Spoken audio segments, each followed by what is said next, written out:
मेरा नाम आयशा है। मेरी उम्र 18 साल है। बचपन में मैं बहुत खूबसूरत थी। इस बात पर बहुत इतराती थी। मगर मुझे इल्म नहीं था कि मेरी खूबसूरती मेरी सबसे बड़ी बदकिस्मती थी। क्योंकि मेरी किस्मत में कहीं भी बसना नहीं था। क्योंकि हर बार मैं जहाँ भी गई बुरी तरह उजड़ गई। जबकि मेरी बहनें साइमा और राबिया जो कि कमसूरत थीं, मगर इसके बावजूद वह अब भी अच्छी और खुशहाल जिंदगी गुजार रही थीं। हम दो बहनें थीं। मैं सबसे छोटी थी।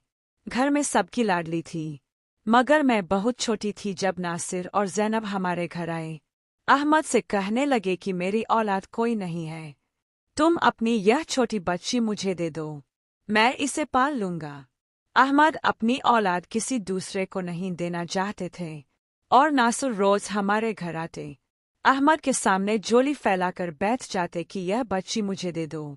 नासिर और ज़ैनब बाहर के मुल्क रहते थे। उन दिनों वह छुट्टी गुजारने वहां आए हुए थे। ज़ैनब से फातिमा ने बात की कि तुम अपना इलाज क्यों नहीं करवाती। किसी अच्छे डॉक्टर को दिखाओ जो तुम्हारा इलाज करें। आजकल तो इतनी सहूलियतें निकल आई हैं। ज़ैनब फातिमा की बात सुनती थी, मगर उनको कोई जवाब नहीं देती थी। नासिर बीमार रहने लगे थे। उनको एक तो यह गम कि मेरी औलाद नहीं है, हर वक्त सताता रहता। अहमद नासिर के पाकिस्तान वाले घर में नौकर थे, पर नासिर उसे इस काम के लिए बहुत बड़ी रकम देता था। इस लिहाजा अहमद ने फातिमा से इस बारे में बात की, तो फातिमा ने इजाज़त दे दी। उन्होंने मुझे नासिर के हवाले कर दिया कि अब से मैं उनकी बेटी हूँ। मेरी तमाम जिम्मेदारी अब नासिर के सर पर थी। नासिर बहुत खुश थे। वह मुझे लेकर घर आ गए। नासिर की छुट्टी खत्म होने वाली थी। उन्होंने फिर बाहर जाना था, तो नासिर ने मेरे वीज़ा के लिए अप्लाई कर दिया। मेरी किस्मत अच्छी थी कि वीज़ा निकल आया। मैं नासिर और ज़ैनब के साथ बाहर के मुल्क में आ गई। फातिमा एक शर्त पर राजी हो गई थी कि बाप वाले खाने में मेरे सगे बाप का नाम ही रहेगा। मैं छोटी थी, मुझे इल्म नहीं था कि यह मेरे सगे बाप नहीं है। मगर जैसे ही मैंने शुर की मंजिलें तय की, तो मुझे समझ बूझ आना शुरू हो गई। मुझे हकीकत का पता चल गया कि यह मेरे वालिदैन नहीं बल्कि नासिर और ज़ैनब हैं। मैंने हकीकत जानने के बाद कभी भी उनसे यह नहीं पूछा कि आखिर क्या वजह थी कि मेरे वालिदैन इतने संगदिल निकले कि उन्होंने अपने जिगर का टुकड़ा आपके हवाले कर दिया। मेरे मिजाज में तब्दीली आ चुकी थी। ज़ैनब मुझसे अक्सर पूछती रहती कि बेटी क्या परेशानी है, मगर मैं उनको इनकार कर देती कि ऐसा कुछ नहीं है। नासिर को कारोबार में काफ़ी नुकसान पर नुकसान हो रहा था। वह जहनी तौर पर डिस्टर्ब रहने लगे। कारोबारी सिलसिले में उनको वह दूसरी शादी करनी पड़ी। वह शादी उन्होंने बहुत पहले कर रखी थी, मगर ज़ैनब और मुझे हकीकत का पता देर के बाद चला, क्योंकि अब वह दो बीवियों के खर्चे उठाने की हालत में नहीं थे। मेरी दूसरी खातून मरियम बहुत जवान और बला की हसीन थी, मगर उसका कुछ अजीब सा माहौल था। ज़ैनब हरगिज़ बर्दाश्त नहीं करती थी। दोनों के दरमियान अक्सर औकात झगड़ा रहता था। बस दोनों की एक आदत यकसा थी कि दोनों ही मुझ पर जान छिड़कती थीं। जब भी मैं कभी बीमार हो जाती तो उनकी जान पर बनाती थी। नासिर बेटा चाहते थे। कई बार उनके मुंह से यह लफ्ज़ मैंने सुन रखा था कि जब मैं सुनती थी तो मेरे दिल को धक्का लगता था कि नासिर कैसे मुझे मेरे वालिदैन से जुदा कर सकते थे। उनकी ख्वाहिश तो अब भी पूरी नहीं हुई। ज़ैनब को किसी ने कहा कि अगर वह एक बच्चा लेकर पालती है तो अल्लाह उनकी गोद भर देगा, मगर ऐसा कुछ भी नहीं हुआ। हम तकरीबन 10 साल बाद पाकिस्तान वापस आ चुके थे। नासिर ने अपना कारोबार यहाँ सेट कर लिया था। वह ज़्यादातर बैरूनी मुल्क मुख्तलिफ मुल्कों में जाया करते थे, पर मैं अब बड़ी हो रही थी। मेरा हुस्न दिन ब दिन बढ़ता जा रहा था। कई बार मैं कमरे में सोई होती तो मुझे महसूस होता जैसे मेरे कमरे में कोई मौजूद है। ज्यों ही आंखें खोलती तो मेरा वहम होता। ज़ैनब मुझे अक्सर कहती थी कि बेटी तू बहुत खूबसूरत है, मगर बेटा दुनिया बहुत जालिम है, उनसे बचकर रहना, वरना यह अपनी हवस की जद में लेकर किसी को नहीं छोड़ती। ज़ैनब की बात पहले फाल तो समझ में न आई। मैंने बात को ज़्यादा तूल न दिया, मगर फिर वक्त ने मुझे ऐसा तमाचा मारा कि मैं इसे सह न पाई। एक दिन मैंने जैनब से कहा कि मुझे वालिदैन से मिलना है। मैं उनको बहुत याद करती हूँ। और मेरी बहनें साइमा और राबिया भी तो हैं। उनको भी देखना है। जैनब ने मुझे मिलवाने से मना कर दिया कि तुम्हारे नासिर को पता चला तो वह कभी भी मुझे नहीं छोड़ेंगे। तुम यह ख्याल अपने दिल से निकाल दो। मैंने बहुत जिद की तो जैनब राजी हो गई। वह मुझे बाजार ले जाने के बहाने से जब मेरे फातिमा और अहमद से मिलवाने लाई तो मैंने देखा कि वह घर बहुत खस्ता हाल और पुराना है। मैं जब घर में दाखिल हुई तो मैंने अपने वालिदैन को नहीं पहचाना और नहीं वह पहचान सके क्योंकि तब मैं बहुत छोटी थी। अब तो बड़ी हो चुकी थी।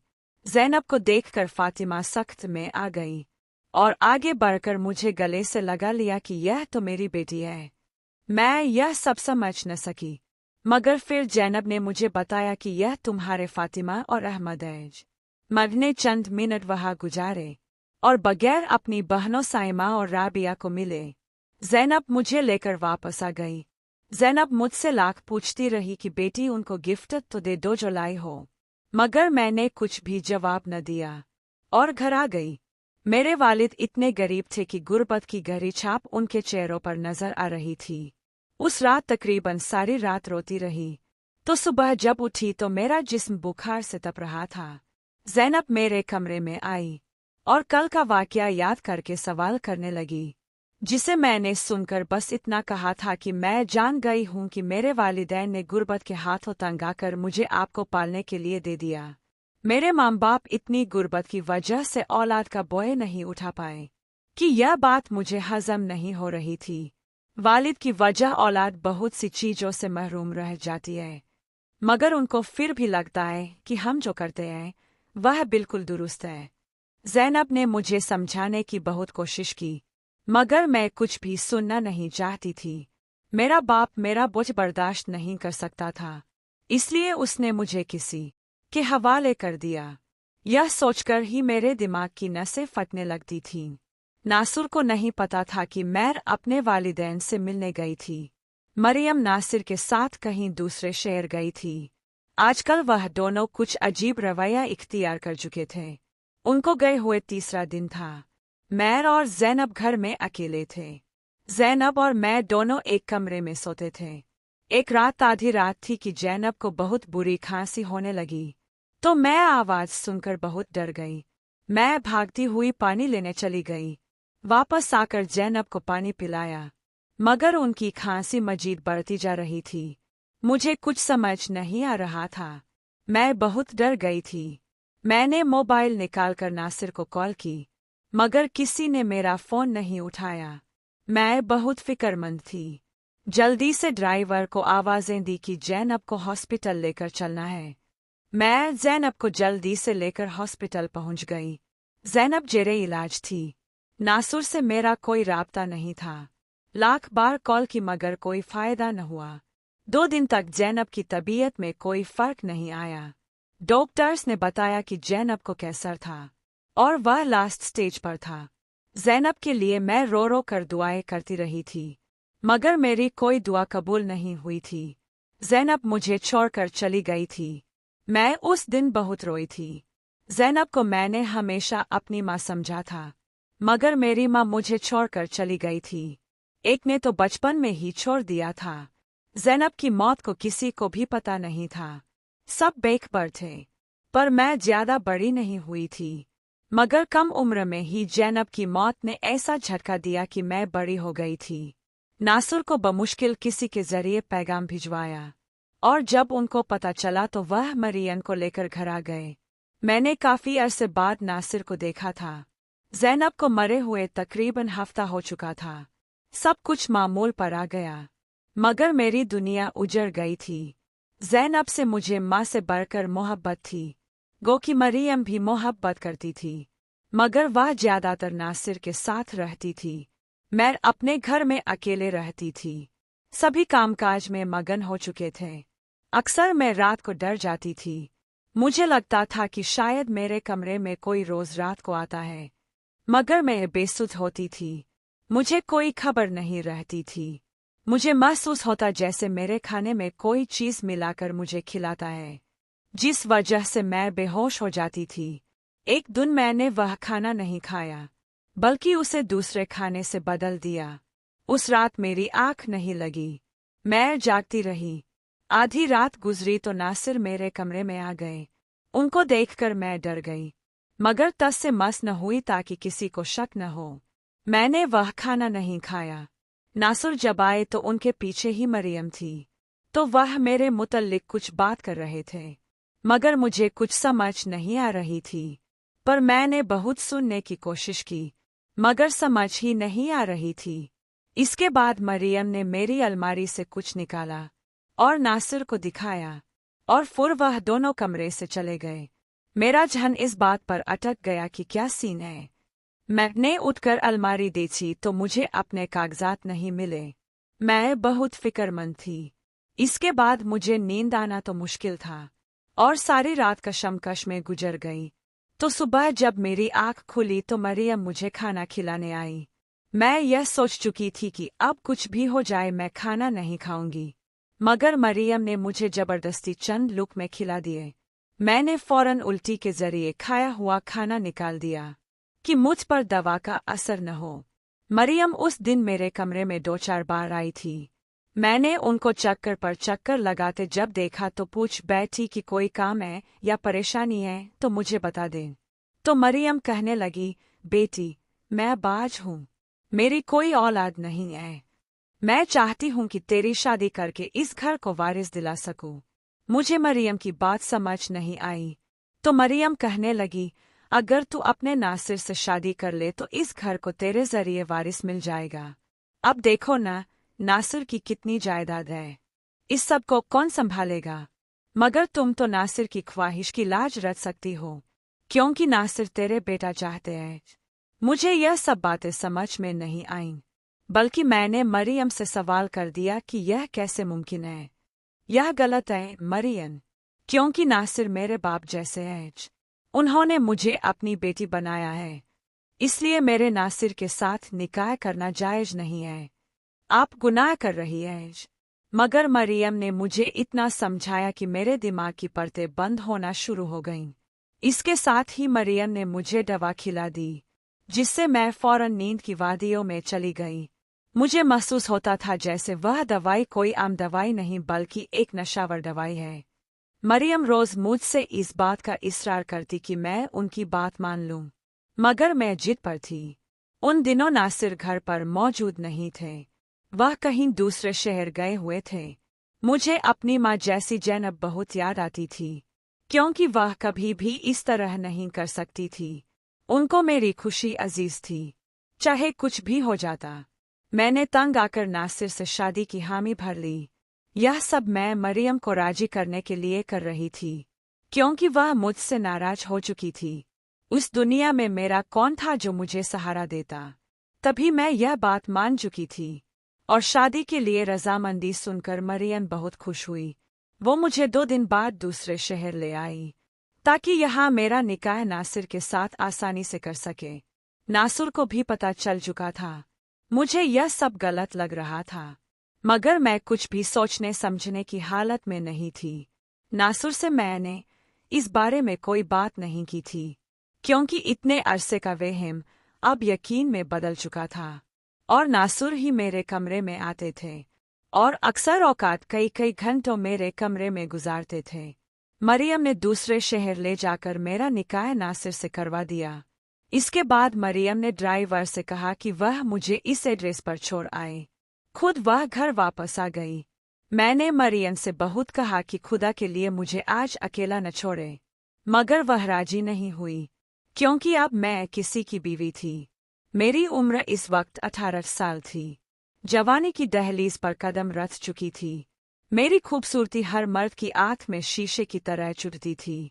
ड्राइवर मुझे मरियम के बताए गए एड्रेस पर छोड़ आया। मैं घर में दाखिल हुई तो एक बुजुर्ग खातून खदीजा वहां बैठी थी। उसने आगे बढ़कर मुझे थामा और कमरे में ले गई। मैं नासिर का इंतजार कर रही थी। दाने वाले लम्हात मेरी जिंदगी के भयानक लम्हात थे। मेरी आंखों के आगे अंधेरा छाने लगा, और मैं कुछ ही वक्त में होश से बेगाना हो गई। खदीजा मेरी तमामदारी करती रही। तो मैं जब होश में आई तो उससे पूछा कि जब मैं बेहोश थी तो क्या कोई घर आया था। तो कहने लगी, नहीं बच्ची, उस घर में जो भी लड़की आती है वह इस तरह बावली हो जाती है। यहाँ पर उसके नसीब में बाहर का सवेरा नहीं होता। वो खदीजा की बातें तो मैं समझ न सकी, मगर इस पर गौर और फिक्र करने लगी। तो मैंने मरियम से कई बार राब्ता करने की कोशिश की, मगर उसका नंबर बंद था। इस घर में आए हुए मुझे तकरीबन 2 हफ्ते गुजर चुके थे कि मुझे एक गैरमानूसी सी आवाज सुनाई दी। कुछ ही लम्हों के बाद जब दरवाज़ा खुला तो खदीजा के हाथ में कपड़े थे। वह जल्दी से मुझे तैयार करने आई थी। मैं उससे पूछती रही, मगर उन्होंने न बताया कि वह यह सब क्यों कर रही है। जब तैयार हो गई तो मुझे कमरे में बिठाकर खुद बाहर चली गई। रात तक खदीजा को मैंने घर नहीं देखा। मुझे नींद आ रही थी और सर भी भारी था। चुनाचे मैं बगैर लिबास तब्दील किए सो गई। आधी रात का वक्त था जब घर का दरवाज़ा खुलने और बंद होने की आवाज़ आई। आवाज़ से मैं फौरन जाग गई थी। सोचा कि खदीजा होंगी क्योंकि वह सुबह से ही गायब थी। मगर जब मेरे कमरे का दरवाज़ा खुला तो मेरे होश उड़ गए। तो मेरे कदमों तले से जमीन निकल गई, क्योंकि सामने एक 60 साला बुजुर्ग शख्स यूसुफ था, जिसके चेहरे की झुर्रियाँ और गुस्सा मुझे खौफ में मुब्तला कर गए। वह यूसुफ आगे बढ़ा और अलमारी से कपड़े निकालकर वॉशरूम में घुस गया। मैं डर गई कि यह कौन है और कमरे में कैसे आया। पर कुछ मिनट बाद जब वह बाहर निकला तो कहने लगा, उम्मीद करता हूँ कि मेरी बीवी को कोई परेशानी नहीं हुई होगी। खदीजा ने अच्छे से ख्याल रखा होगा। अब बीवी के नाम पर तो मेरा दिमाग घूम गया। नासिर किधर गए? यह नासिर तो नहीं है। मैंने नासिर को काफी अरसे से नहीं देखा। वह बकल मरियम के ज्यादातर अपने कारोबार में मशरूफ रहते थे। ज़ैनब के फौत होने पर भी वह कहीं नजर नहीं आए। मैं यह सोचते ही फौरन खड़ी हो गई कि मैं तुम्हारी बीवी नहीं हूँ। नासिर किधर है? मेरी ज़ैनब किधर है? तो वह हंसने लगा कि तुम इतनी भोली हो। तुम्हारी मरियम ने कहा तो था कि तुम मासूम हो, मगर इतनी, यह मैं नहीं जानता था। चलो, तुम्हारे साथ मजा आएगा। और आज मेरी तुम्हारे साथ सुहागरात है। उम्मीद करता हूँ कि तुम यह ड्रामेबाजी करके मेरा वक्त जाया नहीं करोगी। मैंने यह बात सुनकर रोना शुरू कर दिया। मुझे समझ नहीं आ रही थी कि मैं इसके कदमों में गिर गई। खुदा के लिए मुझे बताओ कि तुम कौन हो? मेरा निकाह तुम्हारे साथ नहीं हुआ। मेरे नासिर, ज़ैनब, मरियम किधर है? 2 हफ्तों से मेरा उनसे राब्ता नहीं है। उसने मुझे कान से पकड़कर उठाया और मेरा चेहरा पकड़कर कहने लगा, तुम बहुत खूबसूरत हो। तुम्हारी आंखों में यह आंसू अच्छे नहीं लगते। चलो, तुम कहती हो तो मैं तुम्हें बता देता हूँ। इस यूसुफ ने मुझे राज बताया तो मेरी रूह लरज गई। मेरे कदमों तले से जमीन निकल गई, क्योंकि मेरे नासिर अब इस दुनिया में नहीं रहे थे। वह तो ज़ैनब से भी पहले मर चुके थे। उनकी मौत का सुनकर मैं सदमे से निढाल हो चुकी थी। जब मैंने अटकते हुए उसे यह बताया कि मरियम ने तो यह कहा था, तो वह कहने लगा, मेरी बात आज गौर से सुन लो। रोज रोज मैं मगजमारी नहीं करूँगा। तुम्हारे नासिर ने अपनी सारी जायदाद तुम्हारे नाम कर दी थी। औलाद के लिए उसने दूसरे मुल्क में शादी की थी, मगर उसे औलाद नसीब न हुई। फिर वह दोनों बीवियों को लेकर यहाँ आ गया। ज़ैनब तो तुम्हारी बीमार रहती थी। उसे नहीं पता था कि उसका शौहर कब का मर चुका। वह भी अपनी बीमारी में ही मर गई और इस बात से बेखबर रही। तुम्हारी मरियम जानती थी कि जायदाद तुम्हारे नाम है। उसने नासिर का कत्ल करवाया और फिर वह तुम्हारी सगी बनकर रहती रही कि कब तुम 18 साल की होगी और वह तुमसे सारी जायदाद छीन सके। जिस दिन तुम 18 की हुई, उसी दिन उसने तुम्हें नशावर दवा खिलाकर जायदाद अपने नाम करवा ली और फिर तुमसे छुटकारा हासिल करने के लिए तुम्हें यह कहानी सुनाकर मुझसे निकाह करवा दिया। तेरी मरियम मुझे अरसे से जानती है। यही नहीं, कई बार वह मेरे साथ इससे आगे। तुम खुद समझ सकती हो मरियम की मक्कारी ने कितने लोगों की जिंदगी उजाड़ दी थी। मेरा निकाह 60 साल के यूसुफ से करवा दिया। मुझे लगा मेरे वालिदैन को पता नहीं चल सकेगा कि उनकी बेटी के साथ तकदीर ने क्या खेल खेला है। मैं एक ऐसे शख्स की बीवी बन चुकी थी जो मेरे बाप से भी ज्यादा उम्र का आदमी था। वह मुझसे अपना हक वसूल करता रहा। मैं रोज बेपानी की मछली की तरह तड़पती रही। आज तक किताबों में पढ़ा था कि पैसा रिश्तों का लिहाज खत्म कर देता है, मगर यहाँ मरियम ही नासिर को खा गई। यह देखकर यकीन आ गया था। खदीजा ने बताया कि इस आदमी ने 3 शादियां की हैं। पहली 2 बीवियों को तलाक दे चुका है, जबकि तीसरी से इसके 2 बेटे हैं, जो कि मुझसे बड़े हैं। यह राज पहले से ज्यादा रूर फरसा नहीं था, क्योंकि जिस शख्स ने मेरी जिंदगी उजाड़ दी, उससे क्या शिकवा। अब खदीजा ने कई बार मुझे कहा कि वह मेरे भागने में मदद करेंगी, मगर मैं इस घर से बाहर कहाँ जाती। बाहर मर्दों के रूप में दरिंदे ताक लगाए बैठे थे। मुझे 2 साल उस शख्स के साथ रहते हो चुके थे, और वह मुझे अजियत भी देता था। मैंने खुफिया तरीके से मरियम का पता करवाने की बहुत कोशिश की, मगर वह मुल्क ही छोड़कर जा चुकी थी। 2 साल बाद मेरे यूसुफ का इंतकाल हो गया, और मैं उसकी बेवा हो गई। कुछ वक्त तक तो मैं माजी में ही रही, मगर फिर वकील ने बताया कि वह बहुत सी जायदाद मेरे लिए छोड़कर गया है। अपने बच्चों के हिस्से अलग अलग करके गया है। खदीजा मेरी बहुत अच्छी रहनुमा बन चुकी थी, तो वह इस घर की बहुत पुरानी मुलाजिम थी। उन्होंने मुझे दोबारा शादी का कहा, मगर मैं अब शादी नहीं करना चाहती थी। जिंदगी ने इतने जख्म दिए थे कि अब जीने की तमन्ना नहीं रही। मैंने इतनी जायदाद का क्या करना था। मैंने इसके जरिए यतीम खाने बनवाए और काफी खैराती काम किया। जिंदगी का मकसद अपने लिए खत्म हो चुका था। अब इंसानियत की खिदमत पर अपनी जिंदगी सरफ कर रही थी। इस वक्त मेरी उम्र 22 साल थी, मगर मैं बीमार रहती थी। मेरे दिमाग का ज्यादा हिस्सा माजी में रहने की वजह से सुन रहता था। मेरे यूसुफ का बड़ा बेटा तब पाकिस्तान आया था। वह मुझे देखकर हैरान था कि मैं कितनी जवान हूँ, मगर वह मेरी बहुत खिदमत करता था। उसने मुझे बताया कि मेरे यूसुफ ने कई बार उसे फ़ोन पर कहा था कि वह अपनी माँ का ख्याल रखें। मुझे यूसुफ की यह बात सुनकर बहुत हैरत हुई। मैंने भी सब कुछ भूलने का फैसला किया। मैं अपने माजी को फिर से कुरेदना नहीं चाहती थी। वैसे भी माजी को कुरेदना अपने ही जख्मों पर नमक छिड़कने जैसा था। मैंने जिंदगी अल्लाह की राह पर लगाती थी। दोनों बच्चे मुझे माँ का दर्जा देते थे, और मेरे अंदर भी ममता जाग रही थी। तो वह दोनों किसी साबिर माँ के बेटे थे। कम उम्र में ही वह यतीम हो चुके थे। तकदीर ने मुझे कहाँ से कहाँ पहुंचा दिया। माजी को अब सोचूं तो आंखों से आंसू जारी हो जाते हैं कि जायदाद कैसे खून सफेद कर देती है, और कितने मासूम लोगों की जिंदगी उजाड़ देती है। मगर फिर भी लोग दौलत के पीछे भागते